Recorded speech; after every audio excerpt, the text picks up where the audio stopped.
Senate President Francis Escudero dumistansya naman sa mga pambabatikos sa impeachment court habang hinihintay pa ang sagot ng Kamara sa remanded impeachment complaint. Si Daniel Manalastas sa sentro ng balita.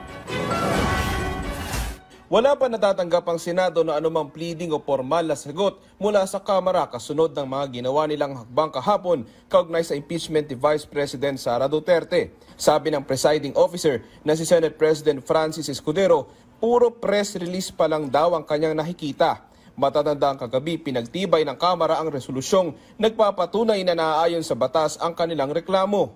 Tulad ng sinabi ko, ngayong nandyan na ang korte, lahat ng komunikasyon ay dapat sa pamamagitan ng pleading at hindi sa social media.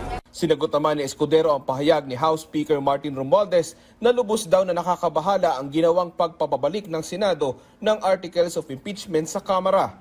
Iginit ni Escudero, hindi ito ang panahon para tumaas ang presyon. Ayaw din niyang patulan ng mga pambabatikos ng ilang kongresista. Sinagot naman ni Escudero ang mga kritikong nagsasabing inaantala at dinidribol ang impeachment. At para sa mga kongresista at mga senador na nagsasabing paglabag sa batas ang ginawa nila, tugon ni Escudero, nandiyan naman ang Korte Suprema. Hindi tulad ng Kamara na panay ang pintas sa Senado, hindi ko galing pintasan ang kanilang ginagawa. Hindi naman dahil opinion ng isang congressman o dalawang congressman o tatlo o isang senador, dalawa o tatlo na unconstitutional ito, ay automatic magiging unconstitutional yun. Korte lamang ang makapagsasabi. So walang delay? Yung mga gigil lang naman at sinabi ko na, sino mang gigil na ituloy ang impeachment, hindi ko papakinggan. Sino man ang ayaw sa impeachment, hindi ko rin papakinggan. Sa basa naman ni Senadora Risa Hontiveros, mukhang planado ang mga kaganapan na pag-remand ng Articles of Impeachment.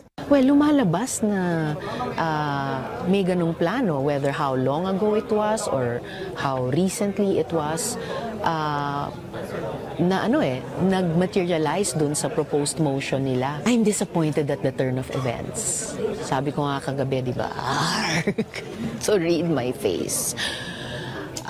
Parang may gaslighting na nangyari.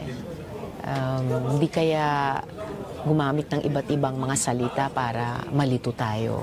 Pati yung pag-init ng ulo ng ilang mga mambabatas, yung tagal na pinag-usapan namin at nakita nyo, ilang beses kami nagbotohan halos. Pwede nilang sabihin kung anong nais nilang sabihin pero wala kaming tinago at wala kaming kinubli. Wala namang problema kay Escudero kahit sunod-sunod ang ginagawang pag-iingay ng mga relista sa labas ng Senado. Daniel Manalastas para sa Pambansang TV sa Bagong Pilipinas.